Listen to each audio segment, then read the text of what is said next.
اما بعد فاعوذ باللہ من الشیطان الرجیم بسم اللہ الرحمن الرحیم قال الم اقل لک انک لن تستطیع معی صبرا قال ان سألتک عن شیء بعدها فلا تصاحبنی قد بلغت من لدنی عذرا صدق اللہ العلی العظیم ان اللہ وملائکتہ یصلون علی النبی یا ایہا الذین آمنوا صلوا علیہ وسلموا تسلیما اللہم صل علی محمد وعلی آل محمد کما صلیت علی ابراہیم وعلی آل ابراہیم انک حمید مجید اللہم بارک علی محمد وعلی آل محمد کما بارکت علی ابراہیم وعلی آل ابراہیم انک حمید مجید۔ انتہائی قابل قدر محترم اور مکرم میرے بزرگوں، دوستوں، بھائیوں اور میری انتہائی عزت کے لائق ماؤں، بہنوں، بیٹیوں، بچوں اور بچیوں، السلام علیکم ورحمۃ اللہ۔ آج 16 رمضان المبارک ہم انشاءاللہ رب تعالیٰ کے کلام کے 16ویں سپارے کا درس سنیں گے۔ 16ویں سپارے میں رب تعالیٰ نے ہمیں 3 صورتوں کے ذریعے سے مختلف درس دیے ہیں۔ کل ہم نے سورہ کہف کا درس شروع کیا تھا، اس کا کچھ حصہ باقی ہے۔ پھر سورہ مریم مکمل اس پارے میں موجود ہے، اور تیسری صورت سورہ طٰہٰ، اس کے 8 رکوع یعنی مکمل صورت آج کے درس میں شامل ہے۔ تو سب سے پہلے سورہ کہف کا بقیہ حصہ، اس میں اللہ تعالیٰ نے ہمیں 2 واقعات سنائے ہیں۔ ایک واقعہ حضرت موسیٰ اور حضرت خضر علیہ السلام کا ہے۔ دوسرا واقعہ ایک عادل حکمران بادشاہ جن کا نام ذوالقرنین ہے، ان کا واقعہ یہاں پہ موجود ہے۔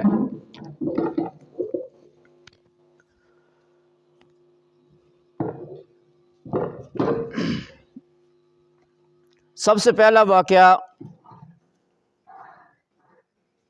حضرت موسیٰ اور حضرت خضر کا ہے۔ قرآن پاک ہمیں کیوں واقعات سناتا ہے؟ آج حضرت موسیٰ علیہ السلام اور خضر کا واقعہ رب تعالیٰ 16 رمضان کو ہمارے سامنے کیوں پیش کر رہا ہے؟ یہ سوچنے کی ضرورت ہے۔ ذوالقرنین بادشاہ کا واقعہ اللہ آج ہمیں کیوں بتا رہا ہے کہ جو نبی پاک صلی اللہ تبارک وسلم سے بھی بہت پہلے کا واقعہ ہے؟ اس کی وجہ ہمیں سوچنی چاہیے کہ کیوں اللہ تعالیٰ یہ بار بار ہمیں ان واقعات کی طرف جو ہے وہ توجہ دلاتے ہیں۔ اس کی حکمت کیا ہے؟ موسیٰ اور خضر علیہ السلام کے واقعے کے اندر اللہ نے اصل میں ہمیں یہ خبر دی ہے، بتایا ہے اس واقعے کے اندر کہ یہ جو دنیا ہے نا، دنیا کا زہر، یہ سب کچھ نہیں ہے۔ تم دیکھتے ہو کہ آج میرے اوپر حالات مشکل ہیں۔ میرا ہمسایہ، اس نے نہ کبھی نماز پڑھی ہے، نہ کبھی روزہ رکھا ہے، نہ کبھی اس نے نیکی کی طرف جو ہے وہ کوئی کام کیا ہے۔ تو آج وہ بندہ جو نیکی سے بہت دور ہے، اللہ سے بہت دور ہے، لیکن اس کے باوجود، اللہ سے دور ہونے کے باوجود، آج اس کے اوپر دنیا کے اعتبار سے ہم دیکھیں تو اللہ کا بڑا کرم ہے۔ تو بندہ پریشان ہو جاتا ہے۔ میں 5 وقت نماز بھی پڑھدا، میں روزہ بھی رکھدا، میں روزہ رکھ کے مزدوری بھی کردا، لیکن اس کے باوجود میرے اوپر حالات مشکل ہیں۔ میرا ساتھی جس نے نہ کبھی اللہ کو یاد کیا ہے، اللہ کا نافرمان ہے، اس کے پاس دنیا کی ساری نعمتیں موجود ہیں، تو بندہ پریشان ہو جاتا ہے۔ اس واقعے نے ہمیں یہ بات بتائی ہے، حضرت موسیٰ اور حضرت خضر علیہ السلام کے واقعے نے، کہ لوگوں سب کچھ زہر نہیں ہے، ہر زہر کے پیچھے کچھ چھپی ہوئی چیز ہے۔ اللہ نے ہر چیز اس کے پیچھے کچھ حقائق رکھے ہوئے ہیں، اس کے پیچھے کچھ اللہ کی مصلحتیں ہیں جو اللہ نے چھپا کے رکھی ہوئی ہیں۔ حضرت موسیٰ اور حضرت خضر کا واقعہ ہمیں یہ بتاتا ہے، اور ہمیں یہ بھی یاد رکھنا چاہیے، یہ واقعہ جب آپ صلی اللہ علیہ وآلہ وسلم نے سنایا نا، اس وقت جو کفار تھے، مشرکین تھے، منافقین تھے، وہ نبی پاک صلی اللہ علیہ وآلہ وسلم اور آپ کے صحابہ کرام کو کہتے تھے، دیکھیں تمہیں اگر تمہارا رب تمہارے اوپر خوش تھا تو پھر اللہ تمہیں سب سے پہلے تو دنیا کے حساب سے نوازتا۔ اللہ نے تمہیں غربت میں رکھا ہوا ہے، اللہ نے تمہیں مجبور کر کے رکھا ہوا ہے، نہ تمہارے پاس حکومت ہے، نہ تمہارے پاس پیسہ ہے، نہ تمہارے پاس طاقت ہے۔ اگر اللہ کے تم سچے نبی تھے اور آپ کے چاہنے والے، آپ کے ماننے والے وہ اللہ کے ولی ہیں، صحابہ کرام، تو پھر اللہ سب سے پہلے تو تمہیں دنیا کا اقتدار عطا کرتا۔ تو اللہ نے ان کو بات بتائی کہ اقتدار بھی آنے والا ہے، کیونکہ ہر جو چیز ہوتی ہے اس کے زہر کے پیچھے بھی کچھ ہوتا ہے، اور موسیٰ علیہ السلام اور حضرت خضر کے واقعے سے یہ بات سمجھائی۔ یہ واقعہ کچھ اس طرح ہے کہ حضرت موسیٰ علیہ السلام نے اپنے غلام، اپنے خلیفہ، جن کا نام حدیث کی کتابوں میں حضرت یوشع بن نون ہے، آپ نے اسے کہا کہ سفر پہ جانا ہے، اللہ نے حکم دیا اللہ کے وحی کے ساتھ، تو اس طرح کریں کہ ساتھ کوئی کھانا وغیرہ لے لیں، لمبے سفر پہ جانا ہے، اور ہمارا مقام وہ ہے جہاں پہ 2 دریا ایسے ملیں گے، جہاں پہ 2 دریا مل جائیں وہاں پہ ہمارا پڑاؤ ہوگا، وہاں اللہ ہمیں کچھ سیکھنے سکھانے کے لیے جو ہے وہ انتظام کرے گا۔ قرآن کہتا ہے کہ جب وہ چل پڑے اور چلتے چلتے وہ جہاں سے 2 دریا اکٹھے ہوتے تھے، جس کو 2 دریاؤں کا سنگم کہتے ہیں، جس کو جوڑ کہتے ہیں، جمیں اے نعرے بننے دا جوڑ اسی آخ دے، جہاں پہ 2 دریا کے ملتے ہیں وہاں پہ آپ نے جا کے ٹھہرنا تھا، اللہ کا حکم تھا، وہاں پہ آپ جائیں، وہاں پہ ایک بندہ ملے گا تمہیں جس کو میں نے اپنی طرف سے علم دیا ہے، وہ تمہیں کچھ باتیں سکھائے گا۔ حضرت موسیٰ علیہ السلام اپنے غلام کے ساتھ چلتے چلتے بہت دور نکل گئے، تو کہتے ہیں کہ سفر کی تھکاوٹ ہو رہی ہے، وہ جو مچھلی رکھی تھی کھانے کے لیے وہ لائیں، ذرا کھانا کھاتے ہیں۔ تو وہ غلام کہتا ہے کہ حضرت وہ تو جس جگہ پہ رکے تھے پیچھے، وہاں پہ پتھر کے پاس چٹان کے اوپر جہاں پہ رکے تھے، وہ مچھلی تو وہاں سے جو ہے وہ کھسک کے دریا کے اندر چلی گئی اور مجھے پتہ ہی نہیں چلا، آپ کو بتانا بھی یاد نہیں رہا۔ تو موسیٰ علیہ السلام نے فرمایا کہ اصل ہماری جگہ تو وہ پیچھے تھی جہاں پہ 2 دریا ملتے تھے، تو پھر واپس آئے، فرتد علی آثارہما، پھر انہی قدموں پہ واپس آئے، اور جب وہاں پہ پہنچے تو فوجد عبدا من عبادنا آتیناہ رحمتا من عندنا وعلمناہ من لدنا علما۔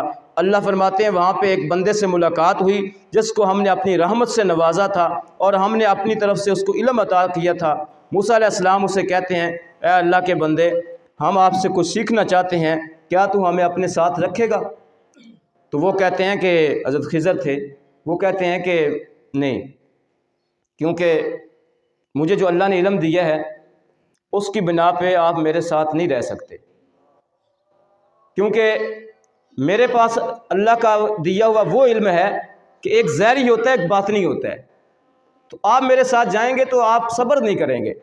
موسیٰ علیہ السلام کہتے ہیں کہ نہیں، آپ مجھے ساتھ لے چلیں، میں وعدہ کرتا ہوں کہ میں صبر کروں گا۔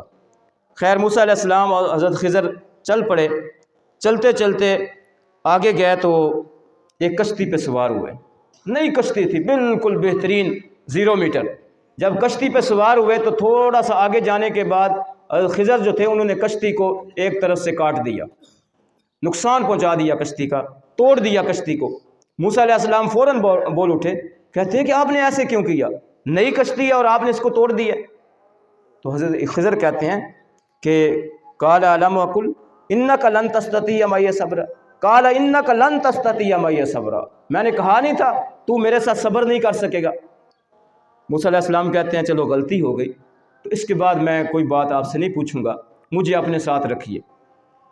پھر آگے گئے، دوسرا واقعہ یہ ہوا کہ جا رہے تھے، ایک بچہ کھیل رہا تھا، حضرت خضر نے اس کو پکڑا، اس کا گلا گھونٹ کے اس کو قتل کر دیا۔ اب ایک بندے کے سامنے ایک قتل کر دیا جائے اور وہ کیسے خاموش رہ سکتا ہے؟ فوراً حضرت موسیٰ کہتے ہیں کہ آپ نے ایسے کیوں کیا، ایک بے گناہ بچے کو جو ہے وہ قتل کر دیا۔ تو خضر کہتے ہیں کہ میں نے کہا تھا کہ میرے پاس اللہ کا وہ علم ہے، اللہ کی وہ رحمت مجھے اللہ نے دی ہے کہ میں اس کے پیچھے جو ہے وہ دیکھ سکتا ہوں، اللہ تعالیٰ مجھے وہ اس کی راز کی باتیں بتا دیتے ہیں، تو آپ میرے ساتھ صبر نہیں کر سکتے، اس لیے آپ اپنا راستہ لیں۔ پھر موسیٰ علیہ السلام نے منت ترلہ کیا تو اس وعدے پہ کہ اب میں کوئی بات آپ سے نہیں پوچھوں گا، آپ مجھے اپنے ساتھ رکھیے، میں آپ سے کچھ سیکھنا چاہتا ہوں۔ تو موسیٰ علیہ السلام اور حضرت خضر پھر چل پڑے۔ آگے گئے تو ایک گاؤں آ گیا، چلتے چلتے بھوک سے نڈال تھے، تھکاوٹ تھی۔ گاؤں والوں سے کہتے ہیں کہ ہم مسافر ہیں، ہمارے لیے کوئی کھانے کا بندوبست کریں۔ تو گاؤں والوں نے کہا کہ ہم کسی مسافر کو کھانا وانا نہیں دیتے، آپ جائیں جدھر سے آئے ہیں۔ تو آگے اسی گاؤں کے اندر جب باہر نکلنے لگے، دیکھا ایک دیوار جو ہے وہ گرنے والی ہے، گر رہی ہے۔ تو موسیٰ علیہ السلام نے حضرت خضر نے موسیٰ علیہ السلام کو کہا کہ ابھی یہاں پہ تھوڑا سا کام کرنا ہے، تو اس دیوار کو دوبارہ تعمیر کرنا ہے۔ موسیٰ علیہ السلام کو بھی ساتھ لگا لیا، موسیٰ علیہ السلام کے ملازم کو بھی لگا لیا، خود بھی لگ گئے، تینوں نے مل کے وہ دیوار تعمیر کی۔ اب حضرت موسیٰ علیہ السلام کہتے ہیں اللہ کے ولی، ایک تو ہم بھوکے تھے، ان سے کھانا مانگا، انہوں نے ہمیں روٹی تک نہیں دی، اور آپ لگے ہیں ان کی دیواریں بنانے کی، تو یہ آپ کیا کر رہے ہیں؟ انہوں نے فرمایا کہ میں نے پہلے بھی کہا تھا تم میرے ساتھ صبر نہیں کر سکتے۔ اب یہ تینوں واقعات اگر ہم دیکھیں، ظاہری طور پہ دیکھیں، تو پہلا واقعہ کہ کسی کی چیز، نئی نویلی چیز کو نقصان پہنچا دینا، ہمارے عقل اور دماغ کے مطابق یہ نقصان ہے، لیکن اللہ کی اس نقصان کے پیچھے بھی حکمتیں ہوتی ہیں۔ دوسرا واقعہ کہ کسی بچے کو قتل کر دینا، اب بظاہراً کسی کو قتل کر دینا کتنا بڑا جرم ہے، گناہ ہے۔ اور تیسری چیز کہ کوئی آپ کے ساتھ اچھا برتاؤ نہیں کرتا، کوئی کہتا ہے میں نے روٹی بھی نہیں دینی، تو بے شک بھوکا ہے، تو بے شک مسافر ہے، آپ اس کی دیواریں بنانا شروع کر دیں، آپ اس کے گھر تعمیر کرنا شروع کر دیں، تو اب یہ کوئی عقل کی بات تو نہیں لگتی۔ لیکن قرآن کہتا ہے کہ حضرت خضر علیہ السلام کے پاس وہ علم تھا جو اللہ کی رحمت کے ساتھ تھا، اور موسیٰ علیہ السلام کو اللہ تعالیٰ سکھانا چاہتے تھے۔ اور آج 16 رمضان المبارک کو 2023 کے اندر اللہ ہمیں یہ بتانا چاہتے ہیں کہ ہر ظاہری چیز جو ہوتی ہے وہ حتمی نہیں ہوتی۔ آج اگر تمہارے حالات مشکل ہیں تو اس کا یہ مطلب نہیں ہے مومنو کہ تم ہمیشہ مشکل میں رہو گے۔ آج اگر تمہارے اوپر تنگ دستی ہے، اس کا یہ مطلب بالکل نہیں ہے کہ آپ قیامت کے دن بھی تنگ دست ہوں گے۔ حالات بدل جاتے ہیں، ظاہری شکل کے پیچھے کچھ حکمتیں اللہ کی مسلط ہوتی ہیں۔ آج اگر اللہ نے تمہیں کم رزق دیا ہے تو اللہ ہو سکتا ہے آپ کو کسی بڑی آزمائش سے بچانا چاہتے ہیں، اللہ آپ کو کم رزق دے کے آزمانا چاہتے ہیں، اور اللہ آپ کو دنیا کی فراخی نہ دے کے اس دنیا سے دور رکھ کے آپ کا حساب کتاب آسان کرنا چاہتے ہیں۔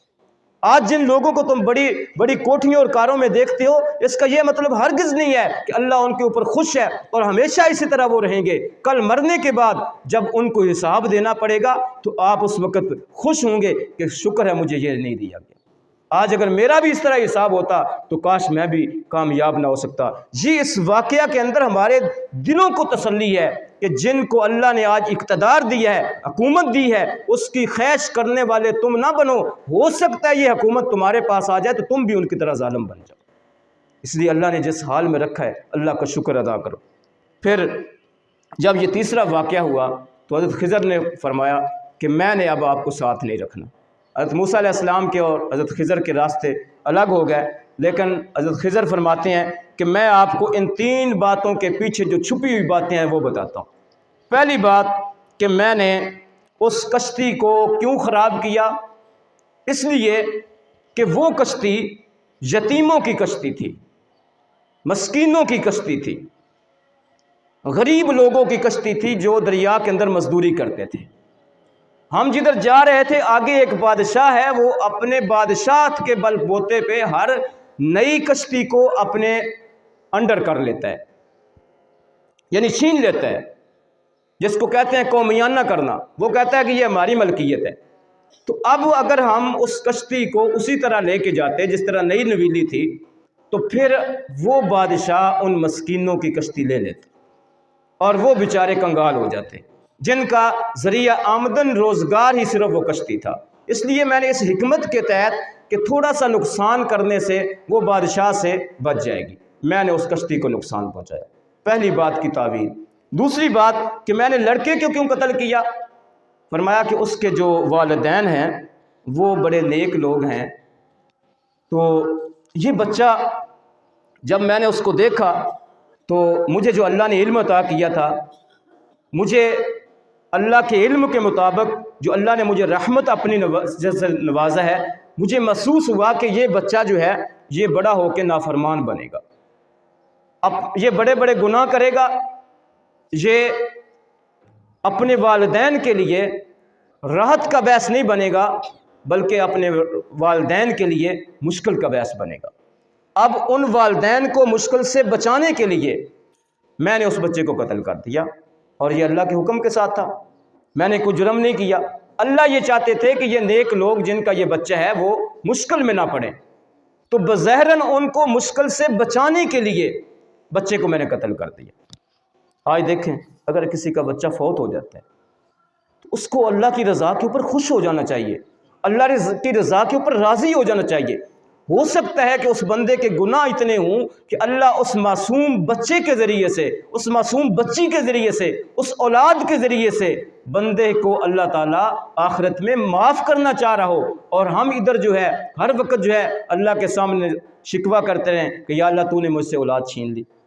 نبی پاک صلی اللہ علیہ وآلہ وسلم کی حدیث پاک ہے نا کہ یہ جو معصوم بچہ، نابالغ بچہ دنیا سے چلا جاتا ہے، مرنے کے بعد قیامت والے دن وہ اپنے والدین کا سفارشی بنے گا، تو اللہ تعالیٰ ان معصوم بچوں کی وجہ سے گناہ گار والدین کو معاف کر دے گا۔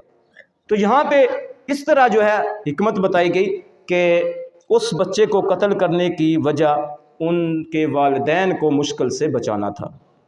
تو اس لیے یہ آج کے درس میں یہ واقعہ ہمیں بتا رہا ہے کہ کوئی چیز چھن جائے، کوئی پیاری چیز چلی جائے تو اس کے اوپر جو ہے واویلا کرنا، ناشکری کا اظہار کرنا، اس کے اوپر رونا پیٹنا، یہ بالکل نہیں کرنا چاہیے۔ اس کے پیچھے اللہ کی مصلحتیں چھپی ہوتی ہیں، اللہ کی اس کے پیچھے حکمتیں چھپی ہوتی ہیں جن کا ہمیں پتہ نہیں ہوتا۔ اس لیے اللہ کی ذات کے اوپر راضی ہو جانا چاہیے اور اللہ کا شکر ادا کرنا چاہیے کہ یا اللہ تو نے مجھے جس حال میں رکھا ہے میں تیرا شکر ادا کرتا ہوں، کیونکہ میں تیری حکمتوں اور تیرے پیچھے چھپے ہوئے علم کو میں نہیں جانتا، میں تو صرف زہر کو جانتا ہوں، اور زہر جو ہے وہ سب کچھ نہیں ہوتا۔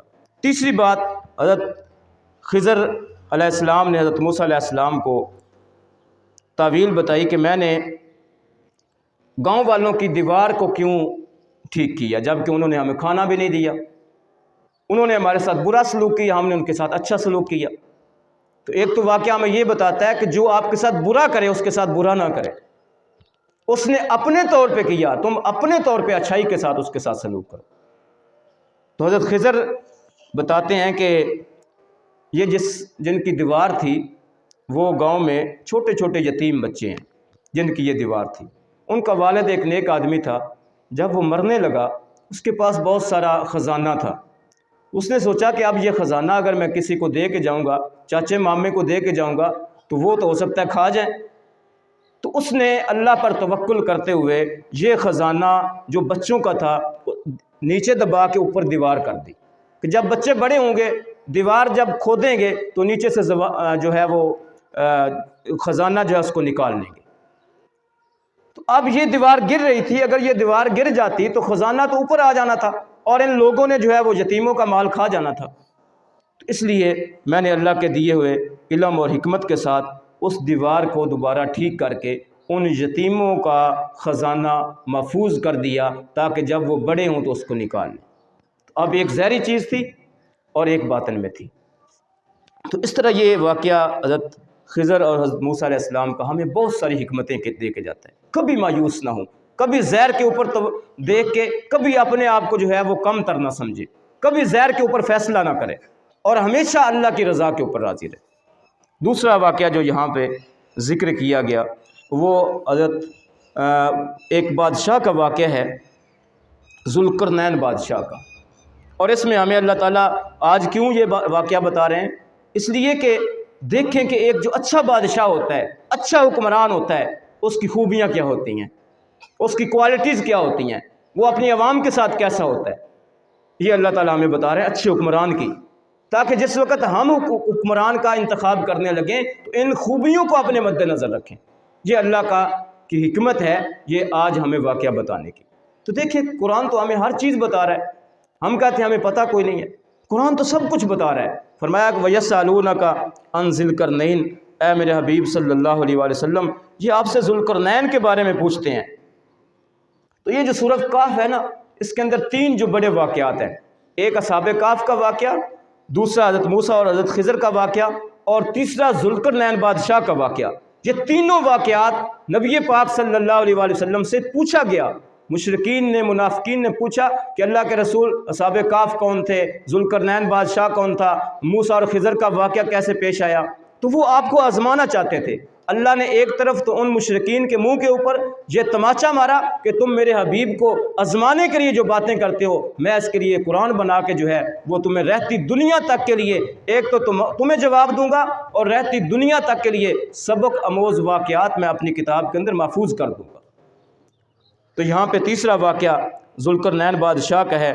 فرمایا کہ ذو القرنین بادشاہ کون تھا؟ انا مکننا لہو فی الارض، جس کو ہم نے زمین کے اندر حکومت عطا کی، وآتیناہ من کل شیء سببا، اور ہم نے اس کو دنیا کے سارے سبب جو تھے، ساری طاقتیں عطا کر دیں، فاتبع سببا، جو اللہ نے اس کو سبب عطا کیے تھے، اللہ نے جو اس کو وسائل عطا کیے تھے، ان کو بروئے کار لاتے ہوئے وہ فتح کرتے کرتے کرتے حتی اذا بلغ مغرب الشمس، جہاں سورج غروب ہوتا ہے، مطلب یہ ہے جہاں پہ دنیا کا اینڈ ہے مغرب کی طرف، وہاں تک پہنچ گیا۔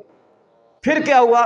پھر اس نے مشرق کی طرف جو ہے وہ فتوحات کرنا شروع کر دی، اور قرآن کہتا ہے حتی اذا بلغ مطلع الشمس، جہاں سے سورج طلوع ہوتا ہے، مطلب یہ جہاں پہ یہ دنیا ختم ہو جاتی ہے، زمین ختم ہو جاتی ہے، آگے پانی شروع ہو جاتا ہے، مشرق سے لے کے مغرب تک فتوحات کی۔ اتنا بڑا بادشاہ، آپ خود اندازہ کریں، قرآن جس کو کہتا ہے کہ مشرق سے لے کے مغرب تک، یعنی جتنی زمین ہے اس ساری کے اوپر اللہ نے اس کو حکومت عطا کی، اتنا بڑا بادشاہ۔ اب اگر ہم آج کی بادشاہت کے حساب سے دیکھیں تو ذہن میں ایک خاکہ آئے گا، جو اتنا بڑا بادشاہ تھا وہ تو بڑا ظالم ہوگا، وہ تو بڑا متکبر ہوگا، وہ تو اپنی عوام کو پتہ نہیں کیسے رکھتا ہوگا۔ لیکن قرآن کہتا ہے کہ جس کو اللہ تعالیٰ جو ہے اپنی طرف سے رحمت کے ساتھ نوازتا ہے، اور اللہ جس کو اپنا علم عطا کرتا ہے، وہ اپنی عوام کے ساتھ کبھی ظلم نہیں کرتا۔ وہ ایسا بادشاہ تھا، قرآن کہتا ہے کہ وہ کہنے لگا قال اما من ظلم فسوف نعذبه ثم يرد الى ربه فيعذبه عذابا نكرا۔ جب مشرق اور مغرب کی طرف پہنچا نا، مغرب کے پاس گیا تو وہاں پہ جو لوگ تھے، جن علاقوں کو فتح کیا، تو وہ لوگ کہتے ہیں بادشاہ سلامت، اب ہم آپ کے انڈر ہیں، آپ نے فتح کر کے ہمارے اوپر غالب آ گئے، آپ چاہیں تو ہمیں سزا دیں، چاہیں تو ہمیں معاف کر دیں۔ تو وہ بادشاہ کہتا ہے اما من ظلم فسوف نعذبہ، آج دنیا میں اگر میں بادشاہی کو استعمال کرتے ہوئے تمہیں تکلیف دوں گا تو عنقریب مرنے کے بعد اللہ مجھے عذاب میں مبتلا کر دے گا۔ یہ ایک عادل حکمران کی بات ہے کہ وہ اپنی عوام کے اوپر کبھی بھی ظلم نہیں کرتا، کیونکہ اس کو پتہ ہے کہ یہ دنیا کی بادشاہت عارضی ہے، دنیا کا اقتدار عارضی ہے، عنقریب مرنے کے بعد میرا حساب ہونا ہے۔ پھر فرمایا کہ جس وقت مشرق کی طرف گیا تو وہاں پہ ایک ایسی قوم دیکھی جنہوں نے کپڑے ہی نہیں پہنے ہوئے تھے، یعنی بالکل جو ہے وہ آوارہ قسم کی قوم تھی، جس کے پاس کوئی بتانے والا نہیں پہنچا تھا۔ تو جب ان کے پاس گئے تو الا قوم لم نجعل لهم من دونها سترا كذلك وقد اخذنا بما لدي خبرا، اللہ فرماتے ہیں جو کچھ بھی اس نے کیا نا وہ ہماری خبر میں، ہمیں پتہ ہے۔ ثم اتبع سببا حتى اذا بلغ بين السدين وجد من دونهما قوما لا يكادون يفقهون قولا، پھر وہ مشرق مغرب کے بعد پھر پہاڑوں کی طرف نکل گئے، اور 2 پہاڑوں کے درمیان میں گئے تو وہاں پہ دیکھا کہ ایک ایسی قوم ہے جس کو کوئی بات سمجھ ہی نہیں آتی، مطلب وہ انسان تو تھے لیکن ان کو کوئی بات ہی سمجھ نہیں آتی تھی، انسان ہونے کے باوجود۔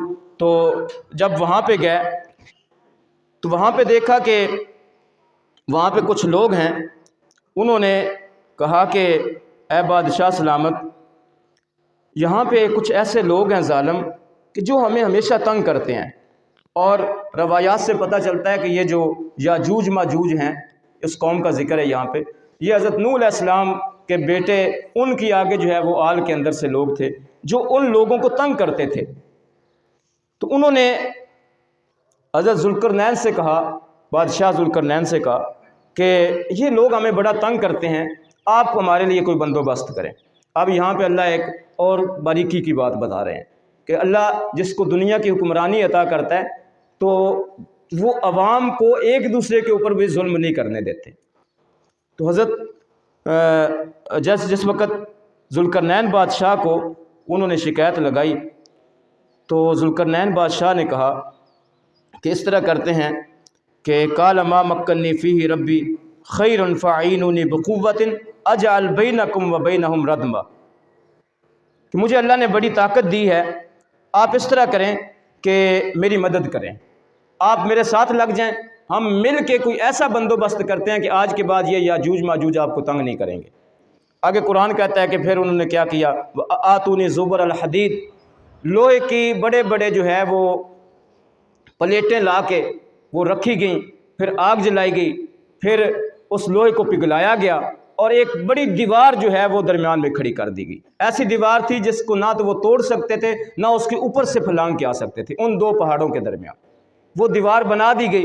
اور اس کے بدلے میں جو عادل حکمران ذوالقرنین تھے انہوں نے اپنی قوم سے کہا کہ میں آپ سے کوئی ٹیکس نہیں لوں گا، کوئی آپ سے فدیہ نہیں لوں گا، بلکہ اللہ نے جو مجھے عطا کر دیا ہے وہ میرے لیے بہتر ہے۔ تو اس سے یہ بھی ہمیں پتہ چلتا ہے کہ جو اچھا حکمران ہوتا ہے وہ عوام پر سہولیات کے بدلے میں ان سے کوئی اضافی ٹیکس وصول نہیں کرتا۔ تو یہاں پہ یہ بھی حکمت بتائی گئی۔ اس طرح وہ دیوار بنا دی گئی اور آج تک وہ یاجوج ماجوج جو ہیں وہاں اس دیوار کے پیچھے جو ہے وہ بند ہیں، اور قرب قیامت کو حدیث میں آتا ہے کہ وہ یاجوج ماجوج نکلیں گے اور پھر وہ دنیا کے اوپر جو ہے ظلم بھی کریں گے، بہت کچھ کریں گے، پھر کبھی اس واقعے پہ جو ہے ہم انشاءاللہ بات کریں گے۔ تو بہرحال یاجوج ماجوج کو اس بادشاہ نے اس کے پیچھے جو ہے وہ بند کر دیا اور آج تک وہ بند ہے۔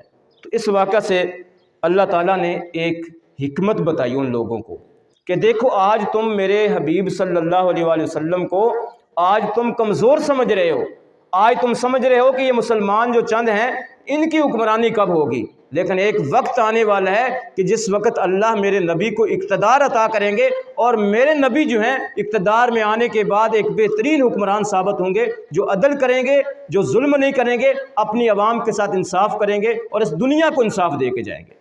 اس واقعے نے ہمیں یہ سبق دیا۔ اس کے بعد سورہ کاف کے بقیہ جو حصہ ہے اس میں اللہ تعالیٰ نے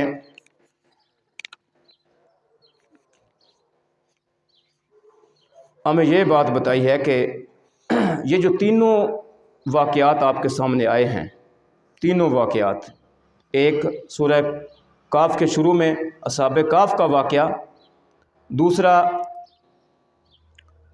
حضرت موسیٰ اور خضر کا واقعہ، تیسرا ذوالقرنین بادشاہ کا واقعہ، یہ سارے واقعات جو ہیں یہ اللہ کی رحمت اور فضل کے ساتھ ہیں اور نبی پاک صلی اللہ علیہ وآلہ وسلم کی نبوت کو اور آپ کی رسالت کو ثابت کرنے کے لیے ہیں۔ یہ ان لوگوں کے سوالوں کے جواب تھے، اس لیے یہاں پہ اللہ تعالیٰ نے اس سورت کے آخر میں ان لوگوں کو بتایا کہ لوگوں تم میرے حبیب کو آزمانے کی کوشش کرتے ہو تو آخر میرے حبیب صلی اللہ علیہ وآلہ وسلم پر ایمان لانا ہی تمہارے لیے جو ہے وہ خیر کی بات ہے۔ اور پھر فرمایا کہ اے میرے حبیب ان کو فرما دیجئے، آخری آیت، قل انما انا بشر مثلکم یوحی الی، میں تمہاری طرح بشر ہوں لیکن میرے پاس اللہ کی طرف سے وحی آتی ہے، میں عام باتیں نہیں کرتا۔ یہ ساری باتیں جو تینوں واقعات سنائیں یہ وحی کے واقعات ہیں۔ تم سمجھتے ہو کہ ہم جو سوال کریں گے اس کا جواب نہیں آئے گا، میرا رابطہ تو رب کے ساتھ ہے، جو تم مجھ سے پوچھو گے اللہ مجھے بتا دے گا۔ اور میرے پاس کیا وحی آتی ہے، انما الہکم الہ واحد، وہ الہ واحد الہ ہے۔ فمن کان یرجو لقاء ربہ، تو جو اپنے رب سے ملاقات کا خواہش مند ہے، فلیعمل عملا صالحا، تینوں واقعات کا نچوڑ کہ اسے چاہیے کہ نیک عمل کرے، ولا یشرک بعبادت ربہ احدا، اور اپنے رب کی عبادت میں کسی کو شریک نہ ٹھہرائے۔ تو اس طرح یہ تین واقعات نبی پاک صلی اللہ علیہ وآلہ وسلم کی رسالت نبوت کو جو ہے وہ مزید ان کے دلوں کے اندر ان کے سامنے پختہ کرنے کے لیے تھے۔ اس کے بعد سورہ مریم ہے۔ سورہ مریم میں 11 نبیوں کا ذکر ہے۔ اللہ نے اپنے پیاروں کی باتیں اس سورت کے اندر کی ہیں، اور اسی طرح ہمارے لیے اس کے اندر بہت سارے اسباق موجود ہیں۔ 11 نبیوں میں 3 نبیوں کا واقعات جو ہیں وہ ذرا تفصیل کے ساتھ بیان کیے گئے ہیں، باقی 8 نبیوں کا صرف نام لیا گیا ہے، اور آخر میں یہ بات بتائی گئی ہے کہ یہ جتنے بھی نبی ہیں، 11 نبی ہیں، ان کے جو بھی ماننے والے تھے، ان میں جو نیک عمل کرنے والے تھے اللہ نے ان کو کامیاب کر دیا، اور جو برے عمل کرنے والے تھے اللہ نے ان کو ہمیشہ ہمیشہ کے لیے ناکام کر دیا۔ آغاز ہوتا ہے، آغاز میں اللہ تعالیٰ نے حضرت زکریا علیہ السلام کا ذکر کیا ہے۔ اللہ فرماتے ہیں ذکر رحمت ربک عبدہ زکریا، اے میرے حبیب صلی اللہ علیہ وآلہ وسلم ان کو میرے بندے زکریا کا ذرا واقعہ جو ہے وہ پڑھ کے سنائیے۔ حضرت زکریا اذ نادى ربہ نداء خفیہ، جب انہوں نے چپ کے اللہ سے بات کی، اللہ کو کہتے ہیں قال رب انی وہن العظم منی واشتعل الراس شیبا، اے اللہ میری ہڈیاں کمزور ہو گئیں، میرے سر کے بال سفید ہو گئے، ولم اکم بدعاء ربک شقیہ، لیکن تیری دعا سے کبھی بھی میں نا امید نہیں ہوا۔ تو اللہ سے دعا کر رہے ہیں چپ کے کہ کوئی سن بھی نہ لے، کیونکہ بال سفید ہیں، ہڈیاں کمزور ہو چکی ہیں، بوڑھے ہو چکے ہیں، اور آگے کہتے ہیں وامراتی آخر، میری بیوی بھی بوڑھی ہے۔ تو چھپ کے اللہ سے مانگ رہے ہیں، اولاد مانگ رہے ہیں۔ تو کہتے ہیں یا اللہ میں کبھی بھی تجھ سے مایوس تو نہیں ہوا، مسئلہ یہ ہے کہ میں تو دنیا سے چلا جاؤں گا، یہ جو علم کی وراثت ہے، یہ جو تو نے مجھے علم اور حکمت عطا کی ہے، مجھے نبوت عطا کی ہے، اس کا والی وارث کون ہوگا؟ تو اس وراثت کی فکر تھی کہ یہ نبیوں والی جو وراثت ہے یہ پیچھے میں کسی کو دے کے جاؤں۔ تو کہتے ہیں یا اللہ مجھے کوئی ایسا فہب لی من لدنک ولیہ، مجھے کوئی میرا جانشین دے دے، یرثنی و یرث من آل یعقوب، جو آل یعقوب کا وارث بنے اور میرا وارث بنے، میرے علم کا وارث بنے اور آل یعقوب کا وارث بنے، کیونکہ اللہ تعالیٰ نے ابراہیم علیہ السلام کی اولاد کے اندر سے آگے نبیوں کا پورا سلسلہ شروع کیا ہے۔ تو اب حضرت زکریا علیہ السلام کو فکر یہ تھی کہ اگر میری اولاد نہیں ہوگی تو یہ جو نبیوں والا سلسلہ ہے، یہ جو علم کی وراثت ہے، یہ آگے ختم نہ ہو جائے، لوگوں کی خیر اور بھلائی کا کام ختم نہ ہو جائے، اس لیے اللہ سے دعا کی۔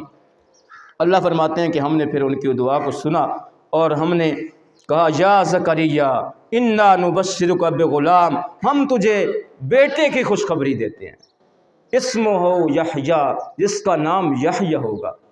تو جب خوشخبری ملی تو کہتے ہیں کہ انا یکون لی غلام وکانت امراتی عاقرا وقد بلغت من الکبر عتیہ، میں بوڑھا ہو چکا، میری بیوی بانجھ ہو چکی، کہاں سے بیٹا آئے گا؟ اللہ فرماتے ہیں قال کذالک قال ربک هو علی ہین وقد خلقتک من قبل ولم تک شیئا، اے زکریا اللہ کے لیے یہ کوئی مشکل بات نہیں ہے، اور تجھے تو اس وقت پیدا کیا جس وقت تو کچھ بھی نہیں تھا۔ تو اللہ کے لیے کون سی مشکل ہے؟ اللہ کے لیے کوئی مشکل نہیں ہے۔ تو یہ صورت، یہ واقعہ بھی ہمیں حوصلہ دیتا ہے کہ اللہ کے لیے کوئی مشکل نہیں ہے، اپنی پوری کی پوری آپ کی جو بھی ضروریات اللہ کے سامنے رکھیں، اور یہ نہ سمجھیں کہ ظاہری اسباب ختم ہو چکے ہیں تو اللہ کی طاقتیں بھی ختم ہو چکی ہیں۔ بے شک ظاہری اسباب ختم ہو چکے ہیں، آپ اللہ سے دعا کریں اور مایوسی کے عالم میں نہ کریں، اللہ سے جو ہے اس طرح دعا کریں کہ امید کے ساتھ دعا کریں تو اللہ آپ کی دعا کو قبول کرے گا۔ فرمایا کہ اللہ کے اوپر یہ بہت آسان ہے۔ پھر اللہ تعالیٰ نے یہاں پہ حضرت زکریا کو جو یحییٰ عطا کیے ان کے بارے میں اللہ فرماتے ہیں وَبَرًّا بِوَالِدَيْهِ وَلَمْ يَكُنْ جَبَّارًا عَصِيًّا وَسَلَامٌ عَلَيْهِ يَوْمَ وُلِدَ، جس دن وہ پیدا ہوئے اس دن بھی اللہ کی سلامتی ان کے اوپر، وَيَوْمَ يَمُوتُ، جس دن وہ مریں گے اس دن بھی اللہ کی سلامتی ان کے اوپر ہوگی، وَيَوْمَ يُبْعَثُ حَيًّا، جب دوبارہ ان کو زندہ کیا جائے گا اس دن بھی اللہ کی ان کے اوپر سلام ہوگا۔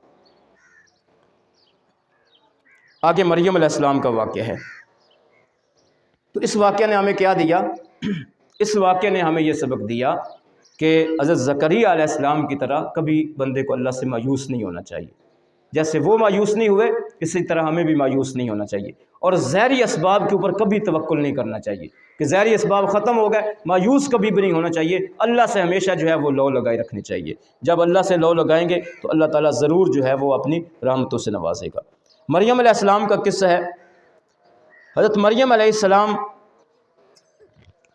کو اللہ نے بغیر شوہر کے حضرت عیسیٰ علیہ السلام عطا کی ہے۔ لیکن عیسائیوں نے کیا کہا؟ عیسائیوں نے کہا کہ یہ اللہ کے بیٹے ہیں، کیونکہ ان کا باپ کوئی نہیں ہے، لہٰذا یہ اللہ کے بیٹے ہیں۔ تو یہاں پہ اللہ تعالیٰ نے ایک تو حضرت مریم علیہ السلام کی پاکیزگی، مریم علیہ السلام کی برات کا اعلان کیا ہے، دوسرا یہاں پہ اللہ تعالیٰ نے حضرت عیسیٰ علیہ السلام کے بارے میں جو عیسائیوں کا غلط عقیدہ ہے اس کا رد کیا ہے کہ عیسیٰ علیہ السلام اللہ کے بندے ہیں، مریم علیہ السلام کے بیٹے ہیں۔ یہاں پہ فرمایا کہ وَذْكُرْ فِي الْكِتَابِ مریم، میری بندی مریم کا ذکر کیجئے، اِذِ انتبذت من اہلہا مکانا شرقیہ، جب اپنے خاندان سے الگ ہو کے مشرقی ایک کونے میں چلی گئیں، اللہ کے حکم کے ساتھ اعتکاف کر لیا، تو وہاں پہ ایک اللہ نے اپنا رسول بھیجا، خوشخبری دینے والا بھیجا۔ وہ آ کے کہتا ہے قال انما انا رسول ربک لاہب لک غلاما زکیہ، کہ اے مریم میں اللہ کی طرف سے بھیجا ہوا ہوں اور میں آپ کو بیٹے کی خوشخبری دینے کے لیے آیا ہوں۔ حضرت مریم چوکا اٹھی، کہتی ہے قالت انا یکون لی غلاما، مجھے کہاں سے بیٹا ہوگا، ولم یمسسنی بشر ولم اک بغیہ، نہ تو مجھے آج تک کسی بشر نے ہاتھ لگایا ہے اور نہ ہی میں اللہ کی باغی ہوں، نہ ہی میں بدکار ہوں۔ تو خوشخبری دینے والا فرشتہ کہتا ہے قال کذالک، جیسے میں کہہ رہا ہوں ایسے ہی ہوگا، قال ربک هو علی ہین، یہ اللہ کے اوپر تو بہت آسان ہے، اللہ جو ہے وہ کسی بشر کا محتاج تو نہیں ہے، اللہ جو ہے وہ جوڑوں کا محتاج تو نہیں ہے۔ وَلِنَجْعَلَهُ آیَةً لِلنَّاسِ وَرَحْمَةً مِنَّا، اللہ کہتے ہیں کہ میں لوگوں کے لیے یہ نشانی بنانا چاہتا ہوں اور یہ خاص میری رحمت کے ساتھ ہوگا، وَكَانَ أَمْرًا مَقْضِيًّا، اور یہ کام ہو کر رہے گا۔ اللہ فرماتے ہیں پھر ان کو حمل ٹھہر گیا، اور جب وہ پیدا ہو گئے حضرت عیسیٰ علیہ السلام ان کو اٹھائے ہوئے اپنی قوم کے پاس آ گئی۔ فَأَتَتْ بِهِ قَوْمَهَا تَحْمِلُ، ایسے گود میں بچہ اٹھایا ہوا ہے، لے کے آ گئی۔ اب آپ خود سوچیں کہ ایک پاک باز عورت ہو اور اس کے پاس بچہ ہو اور وہ اپنی قوم کے پاس لے کے آ جائے تو قوم کا آگے سے کیا رسپانس ہوگا؟ قوم کہتی ہے، جب دیکھا نا کہ مریم جو ہیں یہ تو اعتکاف کر رہی تھی، یہاں سے تو انہوں نے ہمیں بتایا کہ میں اعتکاف میں جا رہی ہوں، میں اللہ کی بندی ہوں، تو ان کو مشرقی جو ہے وہ ایک طرف جو ہے بیت المقدس کے اندر رکھا گیا اور یہ بچے کو اٹھا کے لے آئی ہیں۔ تو قوم آگے سے کہتی ہے یا اخت ہارون، اے ہارون کی بہن، ما کان ابوک امرا سوء، نہ تیرا باپ بدکار تھا، وما کانت امک بغیہ، نہ تیری ماں بدکار تھی۔ تو اللہ تعالیٰ نے مریم علیہ السلام کو کہا یہ جو کہتے ہیں ایک دفعہ سنیں اور چپ کا روزہ رکھ لیں، بولنا نہیں ہے اپنی زبان سے۔ فاشارت الیہ، یہ بولتے جائیں، اس بچے کی طرف اشارہ کرو۔ تو جب انہوں نے بول بول کے اپنی بڑاس نکال لی تو حضرت مریم جو ہیں انہوں نے بس اشارہ کیا کہ اس بچے سے پوچھیں، میں کچھ نہیں بتا سکتی۔ وہ کہتے ہیں قالوا کیف نکلم من کان فی المہد صبیا، بھلا بچوں نے بھی کبھی باتیں کی ہیں، اس معصوم بچے سے ہم کیا پوچھیں، تو بتا تو نے کیا کیا یہ۔ اتنے میں حضرت عیسیٰ علیہ السلام بول اٹھے پنگوڑے کے اندر سے، ایک دن کا بچہ بول اٹھا، قال انی عبد اللہ، فرمایا میں اللہ کا بندہ ہوں، میری ماں کو کچھ نہ کہو، میری ماں پاک صاف ہے، میری ماں بدکار نہیں ہے۔ قال انی عبد اللہ، میں اللہ کا بندہ ہوں، آتانی الکتاب، اللہ نے مجھے کتاب عطا کی ہے، وجعلنی نبیا، اور ساتھ اللہ نے مجھے نبی بنا کر بھیجا ہے، میں عام بندہ نہیں ہوں۔ وجعلنی مبارکن اینما کنت، اللہ نے مجھے برکتوں سے نواز دیا ہے جہاں بھی میں رہوں گا۔ واوصانی بالصلاۃ والزکاۃ، اللہ نے مجھے نماز اور روزے کی وصیت کی ہے۔ ما دمت حیا، جب تک میں زندہ رہوں، وبرم بوالدتی، اور میرے والدین بالکل پاک صاف ہیں، ولم یجعلنی جبارا شقیا، اللہ نے مجھے بدبخت نہیں بنا کے بھیجا، مجھے ظالم بنا کے نہیں بھیجا، والسلام علیہ یوم ولدت، اور سلامتی ہے میرے اوپر جس دن میں پیدا ہوا، ویوم اموت، اور جس دن میں مروں گا، ویوم ابعث حیا، اور جس دن دوبارہ اللہ مجھے زندہ کرے گا اس دن بھی میرے اوپر سلامتی ہوگی۔ تو یہاں پہ اللہ تعالیٰ نے عیسیٰ علیہ السلام کو پنگوڑے کے اندر سے بلوا کے اپنی ماں کی پاک بازی، اپنی ماں کی پاک دامنی کا اظہار کروایا، اور اللہ نے اپنی حکمت بتائی کہ کیسے میں جو ہے وہ بغیر باپ کے جو ہے وہ اولاد دے سکتا ہوں۔ اور پھر جو عیسائیوں کا غلط عقیدہ تھا، عیسائیوں کا عقیدہ کیا ہے کہ عیسیٰ جو ہیں وہ اللہ کے بیٹے ہیں، کیونکہ ان کا دنیا کے اوپر کوئی باپ نہیں ہے، اس لیے اللہ نے ان کو اپنا بیٹا بنایا ہے، اس لیے وہ بادشاہت کے اندر اللہ کی جو ہے وہ الوہیت کے اندر عیسیٰ علیہ السلام کو شریک سمجھتے ہیں۔ وہ سمجھتے ہیں کہ ہمارے نبی جو ہیں وہ اللہ نے ان کو اختیارات میں شامل کیا ہوا ہے، اور عیسیٰ علیہ السلام ہمارے جو ہے اللہ کے اختیارات میں شامل ہیں، اور عیسیٰ علیہ السلام رب کا حصہ ہیں۔ تو یہاں پہ ان کے اس برے عقیدے کا رد کیا گیا، فرمایا ذالک عیسیٰ ابن مریم، یہ ہے عیسیٰ ابن مریم۔ حقیقت عیسیٰ ابن مریم کی یہ ہے کہ وہ ابن مریم ہیں، مریم کے بیٹے ہیں، اللہ کے بیٹے نہیں ہیں۔ قول الحق الذی فیہ یمترون، سچی بات یہی ہے جو یہاں پہ بتا دی گئی ہے جس کے بارے میں لوگ شک کر رہے ہیں۔ ما کان للہ ان یتخذ من ولد، اللہ کو زیب نہیں دیتا کہ وہ کسی کو بیٹا بنائے، سبحانہ، وہ تو پاک ہے، وہ تو بیٹوں سے پاک ہے۔ اذا قضا امرا، جب وہ کسی کام کرنے کا فیصلہ کر لیتا ہے، فانما یقول له کن، وہ اسے کہتا ہے کن فیکون، وہ ہو بھی جاتا ہے۔ اس طرح آگے عیسیٰ علیہ السلام کی دعوت کا ذکر ہے کہ انہوں نے دعوت دی، وَإِنَّ اللَّهَ رَبِّي وَرَبُّكُمْ فَاعْبُدُوهُ، میرا رب اور تمہارا رب وہ اللہ ہے، اسی کی عبادت کرو، ھذا صراط مستقیم، یہی سیدھا راستہ ہے۔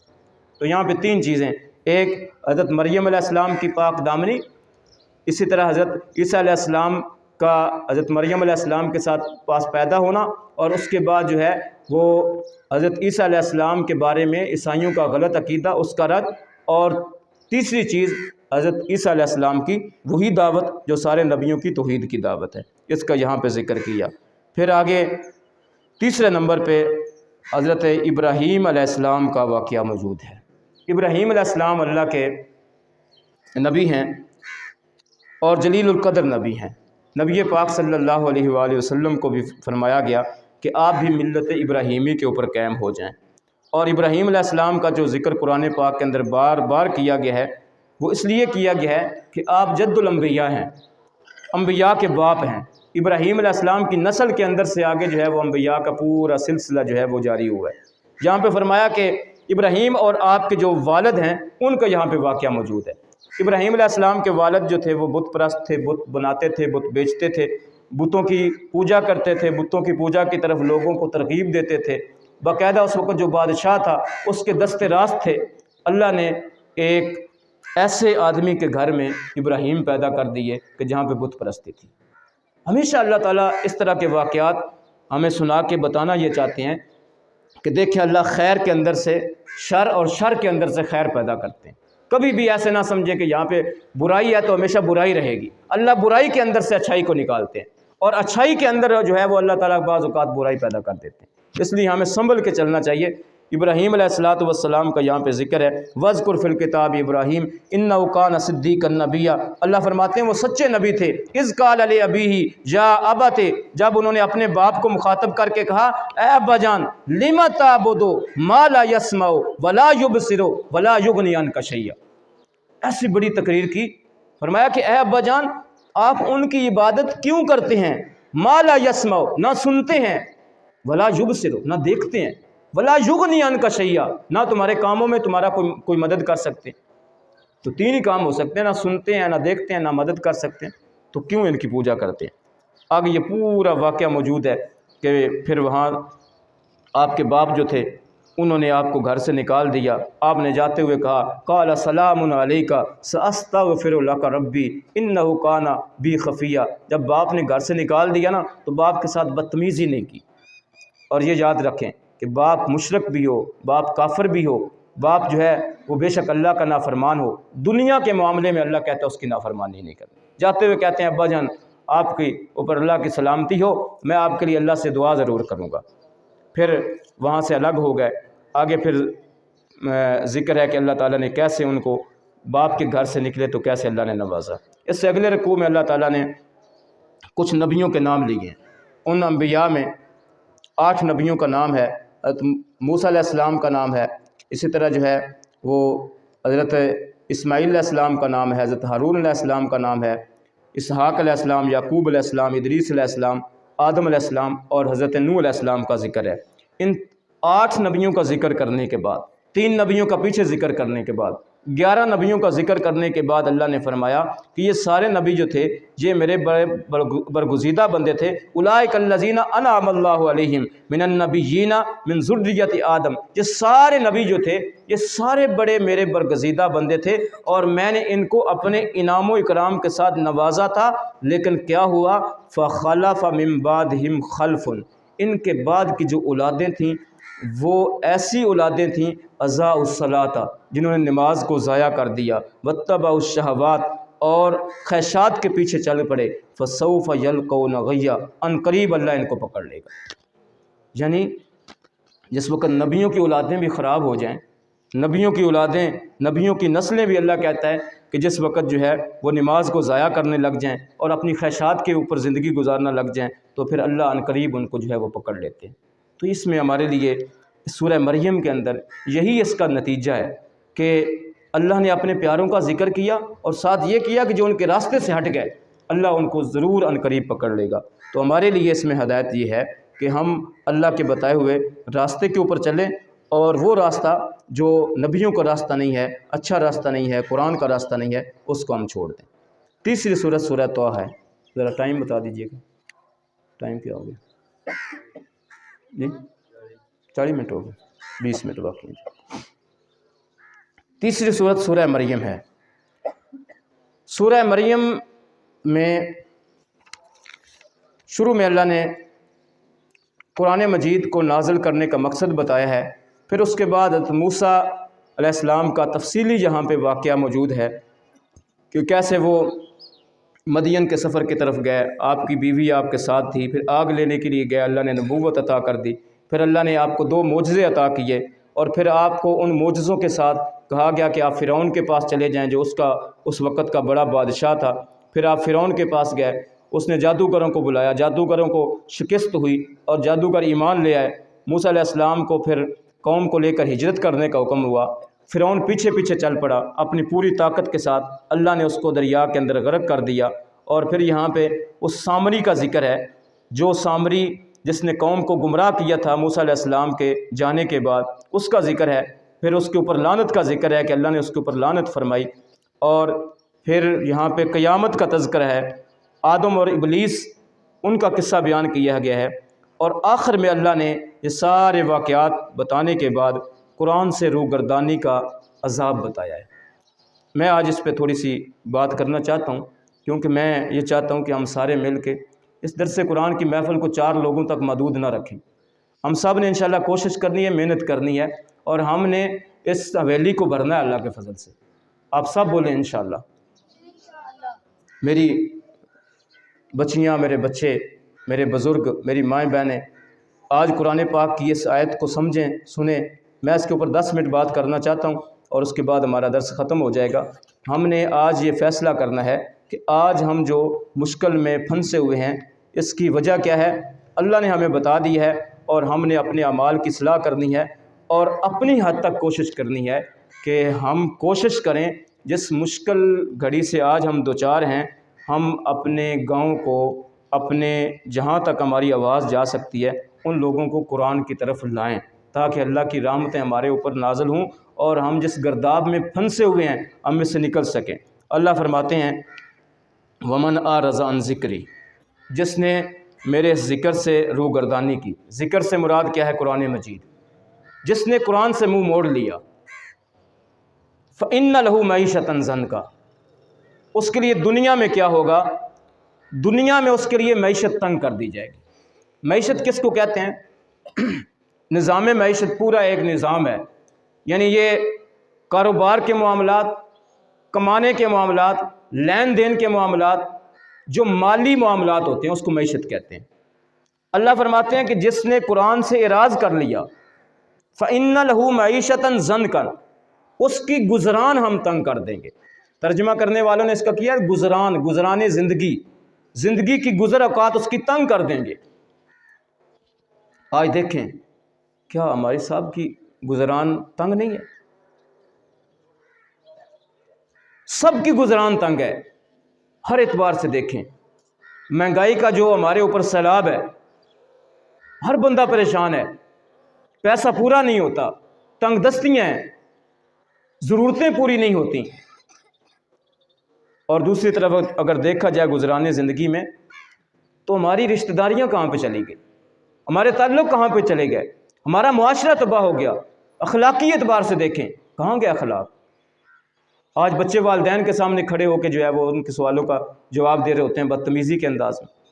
تو اگر ہم یہ دیکھیں کہ ہمارا معاشرہ کدھر چلا گیا ہے، ہماری معاشرتی زندگی تباہ ہو کر رہ گئی ہے، اس کی وجہ کیا ہے؟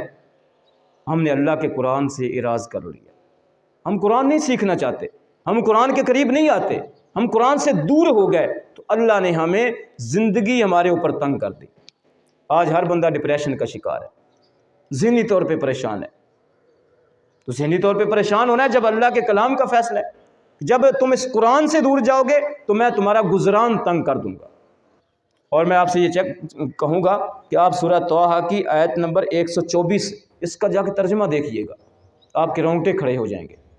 فرمایا دنیا کے اندر یہ عذاب ہوگا کہ ان کی زندگی تنگ کر دی جائے گی۔ مرنے کے بعد کیا ہوگا؟ دنیا بھی تباہ، اور مرنے کے بعد کیا ہوگا؟ وَنَحْشُرُهُ يَوْمَ الْقِيَامَةِ أَعْمَىٰ، ہم ان کو زندہ جب کریں گے نا دوبارہ مرنے کے بعد قیامت والے دن، تو ہم ان کو اندھا اٹھائیں گے، آنکھیں نہیں ہوں گی۔ بندہ اللہ سے سوال کرے گا قَالَ رَبِّ لِمَ حَشَرْتَنِي أَعْمَىٰ، اللہ مجھے اندھا کر کے کیوں اٹھایا ہے؟ وَقَدْ كُنْتُ بَصِيرًا، میں تو دیکھنے والا تھا، دنیا میں تو نے مجھے بینائی عطا کی تھی، آج قیامت والے دن مجھے اندھا کر کے کیوں اٹھایا ہے؟ اللہ فرمائیں گے قَالَ كَذَلِكَ أَتَتْكَ آيَاتُنَا، اسی طرح اتتکا تیرے پاس آئی تھیں آیاتنا میری آیتیں، فنسیتها تو نے ان کو بھلا دیا، وَكَذَلِكَ الْيَوْمَ تُنْسَىٰ آج ہم تمہیں بھلا دیں گے۔ تو میرے بھائیوں میری بہنوں، یہ دنیا اور آخرت قرآن کو چھوڑنے کے ساتھ دونوں ہی تباہ۔ دیکھنا اللہ نے رمضان المبارک میں ہماری رہنمائی کے لیے، ہماری رہبری کے لیے، ہمیں سیدھا راستہ دکھانے کے لیے اس قرآن کا انتظام کیا۔ شہر رمضان الذی انزل فیہ القرآن، تو اب یہ رمضان کا مہینہ جب ہر سال آتا ہے تو یہ ہمیں بتاتا ہے کہ اس قرآن کو، اس ہدایت کو سیکھ لو۔ یہ سیکھنے کی کتاب ہے، یہ صرف ثواب کی پڑھنے کی کتاب نہیں ہے، اس کے اندر ہماری پوری حیات زندگی موجود ہے اگر ہم اس کی طرف آئیں۔ خیر ہماری کب ہوگی؟ جب ہمارے بچے اس قرآن کے درس کو سمجھیں گے۔ ہمارا گزران کب کھلے گا، کب ہماری ٹینشنیں ختم ہوں گی، کب ڈپریشن ختم ہوگا؟ جس وقت ہم قرآن کی طرف آئیں گے، جس وقت ہمیں حقوق و فرائض کا پتہ چلے گا، جس وقت ہمیں لین دین کا پتہ چلے گا، جس وقت ہمیں معاملات کا پتہ چلے گا، جس وقت ہمیں کمانے کا پتہ چلے گا، کھانے کا پتہ چلے گا، اس وقت ہماری زندگی، ہماری گزران جو ہے وہ بہتر ہو جائے گی۔ تو میں یہ چاہتا ہوں کہ آدھا رمضان تو گزر گیا، اس میں ہم وقتاً فوقتاً کبھی تھوڑے کبھی زیادہ، میری مائیں بہنیں جو ہے وہ داد کے قابل ہیں کہ وہ ہم سے زیادہ، مردوں سے زیادہ تعداد میں، اچھی خاصی تعداد میں جو ہے وہ درس کے لیے باقاعدگی سے تشریف لا رہی ہیں۔ لیکن میں یہ چاہتا ہوں کہ ہم سارے قرآن کے اس نور کو زیادہ عام کرنے کی کوشش کریں۔ تو یہ ہونا چاہیے کہ نہیں ہونا چاہیے؟ ہونا چاہیے نا جی۔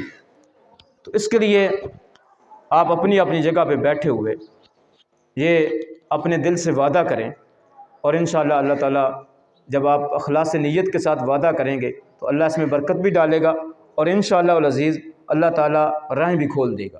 تو آپ سب کوشش کریں کہ انشاءاللہ العزیز آج 2 بندوں کو ٹارگٹ کریں، ابھی یہاں پہ بیٹھے بیٹھے ذہن بنا لیں، پورا دن ہے کل صبح تک، آپ 2 بندوں سے ملاقات کر کے ان کو تیار کریں کہ ہم نے صبح درس میں جانا ہے، انشاءاللہ اللہ تعالیٰ برکت ڈالیں گے۔ میں بھی اپنی جگہ پہ کوشش کرتا ہوں، میں کوشش کروں گا کہ 2 نئے بندے جو اس درس میں نہیں آج تک آئے، ان 2 بندوں کو تیار کر کے درس کے اندر لاؤں، اور آپ بھی اپنے اپنے طور پہ کوشش کریں کہ 2 بندے کم از کم اس درس کے اندر لے کے آئیں۔ یہ بچے بھی، بچیاں بھی، میری مائیں بہنیں بھی، میرے بزرگ، میرے بھائی بھی، سب یہ کوشش کریں۔ اور اس سے کیا ہوگا، جب ہم درس کے اندر زیادہ لوگوں کو لے کے آئیں گے، لوگ قرآن کے قریب آئیں گے، قرآن کو سمجھیں گے، کسی کے پلے کوئی بات پڑے گی وہ بدل جائے گا، تو ہمیں اس کا ہمیشہ ہمیشہ کے لیے فائدہ ہوگا۔ ورنہ مادہ پرستی کا دور ہے، نفسہ نفسی کا دور ہے، ہر بندہ جو ہے وہ قرآن سے دور ہو رہا ہے، تو ہم نے اپنی یہ ذمہ داری پوری کرنی ہے کہ اللہ کے نبی صلی اللہ علیہ وآلہ وسلم نے ہماری یہ ڈیوٹی لگائی ہے کہ آپ نے قرآن پاک کے ایک آیت، ایک ٹکڑا بھی آپ کے پاس ہے تو دوسرے کو پہنچانا ہے۔ تو اس لیے میں روزانہ آپ کے پاس آ جاتا ہوں، یہ باتیں کرتے ہیں کہ اللہ نے اگر توفیق دی ہے، اس کو پڑھا ہے تو آپ تک پہنچاتا ہوں، اور آپ سے یہ ریکویسٹ کرتا ہوں کہ آپ قرآن پاک کو جہاں تک ہو سکے سیکھیں، یہاں درس کے اندر سے جو باتیں سیکھی ہیں یہ لوگوں کو آگے پہنچائیں۔ یہ نور ہے اللہ کا، یہ اللہ کا کلام ہے، یہ آگے پہنچانا ہمارے اوپر ڈیوٹی ہے، اور لوگوں کو اس کی طرف لانا، دعوت دینا، یہ ہم سب کی ذمہ داری ہے، صرف علماء کی ذمہ داری نہیں ہے۔ تو یہ قرآن کی خالص محفل ہے، قرآن کی خالص جو ہے وہ دعوت ہے، اس کی طرف ہم اپنے بچوں کو سب سے پہلے لائیں، اپنے گھر والوں کو لائیں۔ یقیناً ہم جتنے لوگ یہاں پہ موجود ہیں، ہر گھر میں ایسے 2 بندے موجود ہوں گے جو آج اس درس میں نہیں ہیں، تو سب سے پہلے گھر کو ٹارگٹ کریں، اس کے بعد ہمسایوں کو ٹارگٹ کریں، اس کے بعد جو ہے وہ آگے پھر اس کو پھیلاتے جائیں، اور انشاءاللہ ہم کوشش کریں گے کہ آخری رمضان المبارک تک ہم اتنی زیادہ جو ہے دعوت دیں کہ یہ حویلی جو ہے وہ کم پڑ جائے، اور قرآن کی اس دعوت کو اللہ کی رضا کے لیے اور لوگوں کی فلاح کے لیے، دنیا و آخرت کی کامیابی کے لیے ہم اس کو جہاں تک ہو سکے پھیلائیں۔ اللہ تعالی ہم سب کو عمل کی توفیق دے۔ اور آج کی سورۃ طٰہٰ کی آخری آیت کا ترجمہ کر کے درس کو ختم کرنے لگا ہوں۔ فرمایا میرے حبیب، کل فرما دیجئے، کل متربص، سارے لوگ اپنی اپنی جگہ پہ صبر کرو، فتربصوا، میں بھی صبر کر رہا ہوں، فستعلمون، ان قریب مرنے کے بعد پتہ چل جائے گا، من اصحاب الصراط السویہ، کون سچے راستے پہ تھا، سیدھے راستے پہ تھا، ومن اہتدی، اور کون ہدایت کے اوپر تھا۔ یہ چند دن کی بات ہے، اس کے بعد پتہ چل جائے گا۔ آج اصلاح کر لیں گے تو انشاءاللہ کل جو ہے وہ ہم ناکام اور نامراد نہیں ہوں گے۔ اللہ تعالی ہم سب کو توفیق عطا فرمائے کہ ہم قرآن پاک کی اس محفل کو مزید جو ہے بارونق بنا سکیں۔ اللہ تعالی ہم سب کو اپنے اپنے حصے کا کام کرنے کی توفیق عطا فرمائے۔ الحمدللہ رب العالمین، والصلاة والسلام علی نبینا سیدنا و مولانا محمد وعلی آلہ واصحابہ اجمعین۔ ربنا آتنا فی الدنیا حسنۃ وفی الآخرۃ حسنۃ وقنا عذاب النار۔ ربنا ظلمنا انفسنا وان لم تغفر لنا وترحمنا لنکونن من الخاسرین۔ سبحانک لا علم لنا الا ما علمتنا انک انت العلیم الحکیم۔ حسبنا اللہ ونعم الوکیل، نعم المولا ونعم النصیر۔ مولا کریم، یہ قرآن پاک کی محفل، قرآن پاک کا پروگرام، قرآن پاک کی دعوت، اس کو مزید آگے لوگوں تک پھیلانے کے لیے ہم نے جو ارادہ کیا ہے، یا اللہ ہمارے ارادے میں برکت عطا فرما، یا اللہ ہمیں استقامت عطا فرما، یا اللہ ہمارے لیے آسانیاں پیدا فرما، زیادہ سے زیادہ لوگوں کو قرآن پاک کے اس نور سے فائدہ حاصل کرنے کی توفیق عطا فرما۔ مولا کریم، ہم اندھیروں میں ہیں، تیری کلام نور کی طرف ہمیں بلاتی ہے، یا اللہ اس ہدایت سے ہم سب کو بہرہ مند فرما۔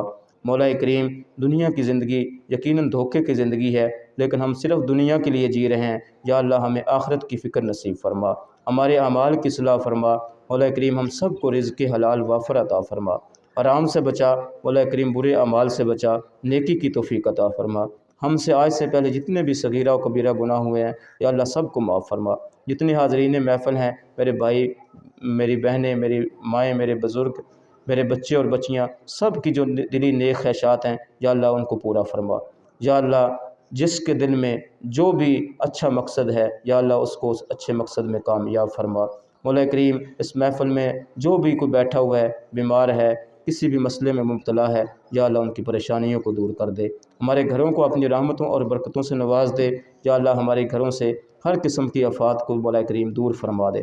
مولا کریم ہمارے لیے خیروں اور بھلائیوں کے فیصلے فرما، فتنوں اور مصیبتوں سے ہمیں محفوظ فرما، ہمیں پیارے آقا صلی اللہ علیہ وآلہ وسلم کی سچی محبت، اتباع اور پیروی نصیب فرما، آپ کا نقش پا عطا فرما، پوری زندگی دین کے مطابق گزارنے کی توفیق عطا فرما، مرنے سے پہلے ایسے اعمال یا اللہ ہم سے ہو جائیں جس کی بنیاد پہ ہمارا داخلہ جنت میں آسان ہو سکے، نبی پاک صلی اللہ علیہ وآلہ وسلم کے ہاتھ سے جام کوثر کی نعمت عطا فرما، ربنا تقبل منا انک انت السمیع العلیم وتب علینا انک انت التواب الرحیم، وصلی اللہ تعالی علی النبی الکریم سیدنا و مولانا محمد الکریم وعلی آلہ و اصحابہ اجمعین برحمتک یا ارحم الراحمین۔